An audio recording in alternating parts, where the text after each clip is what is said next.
नमस्कार दोस्तों। आज की कहानी है मूर्ख बाप और बेटे। एक कुम्हार था, उसका एक लड़का था। एक दिन बाप और बेटे दोनों कुछ काम के लिए शहर जा रहे थे। वो अपने गधे को भी साथ ले जा रहे थे।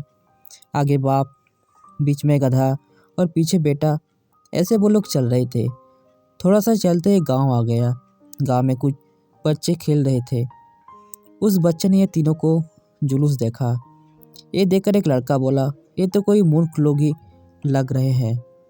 गधा अकेला जा रहा है और ये दोनों चल रहे हैं।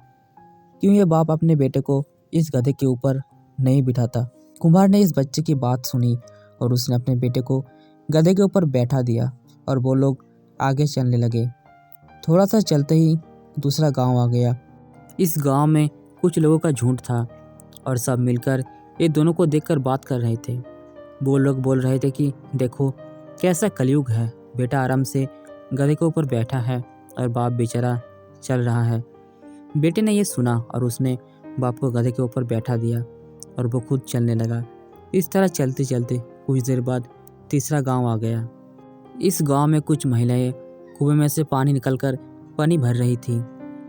इस बाप बेटे को देखकर ये महिला भी बातें करने लगी। उसमें से एक महिला ने अपनी सहेली को बोला कि देखो बाप सवारी कर रहा है और बेचारा बेटा चल रहा है। क्यों ना ये बाप अपने बेटे को भी अपने साथ इस गधे पर बैठने दे। उस महिला की बात सुनकर बाप ने अपने बेटे की भी गधे के ऊपर बैठा दिया। बाप बेटे आप आगे चलने लगे। अब शहर नज़दीक ही था। वहाँ पर एक शहर का आदमी घूमने निकला था। उसने ये दोनों को गधे के ऊपर बैठे देखा और कुम्हार को बोला कि ये गधा आपका है? कुम्हार ने कहा, जी ये गधा मेरा है। वो आदमी ने बोला कि अब दोनों को इस गधे की जरा भी दया नहीं आती है। अब दोनों के भर से ये गधा बेचारा मर जाएगा। इस गधे को भी थोड़ी देर के लिए आराम देना चाहिए। अब दोनों इस गधे के थोड़ी देर के लिए उठा लो। बाप और बेटे में ज़्यादा अक्ल नहीं थी। वो दोनों ने गधे के 4 पैर लकड़ी से बांध दिए और उस लकड़ी को अपने कंधे पर रख दिया। गधे को ऐसे लटकते हुए देखकर रास्ते में लोगों की भीड़ जमा हो गई। रास्ते में एक नदी आई। नदी के ऊपर पुल था। लोगों की भीड़ से गधा हिलने लगा। गधे के पैर पर जो रस्सी बंधी थी वो टूट गई और गधा नदी में गिर गया।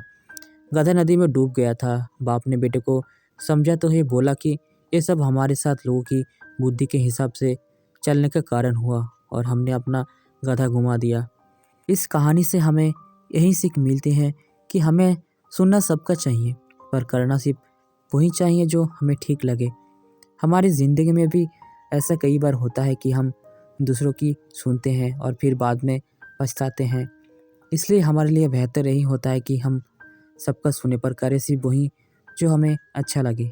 तो दोस्तों, अगर ये कहानी आपको अच्छी लगी है तो कमेंट्स में ज़रूर बताएं और चैनल पर पहली बार है तो सब्सक्राइब ज़रूर करें। धन्यवाद।